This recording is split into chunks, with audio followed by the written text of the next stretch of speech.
உன்னத பாட்டு 4:8.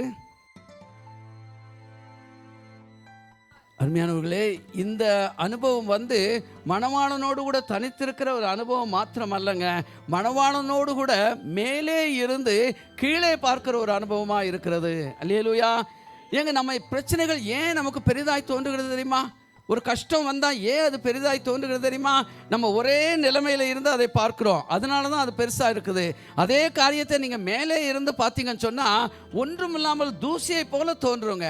அதனால தான் ஆண்டு மணவாளன் சொல்லுகிறாரு, மணவாட்டியை என்ன செய்ய, நீ என்னோடு கூட வா, சிவிங்கிகளின் தாபரத்திற்கு நீ கடந்து வா, எர்மோனின் கொடுமுடியிலே நீ வா, என்னோடு கூட சேர்ந்து நீ என்ன செய்ய, நீ கீழே பார் அப்படிங்கிறாரு.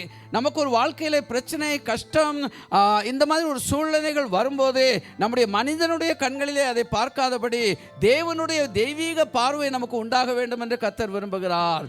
அல்லேலூயா. பிரச்சனைகளை மனிதர் பார்க்கிற விதமாக அல்ல, கர்த்தர் பார்க்கிற விதமாக பார்க்க கற்றுக்கொள்ள வேண்டும் என்று சொன்னால், இன்றைக்கு அந்த மணவாளனோடு கூட தனித்து இருக்கிற அந்த எர்மோன் மலையுடைய அனுபவம் நமக்கு கட்டாயமாக அவசியமாய் காணப்படுகிறது.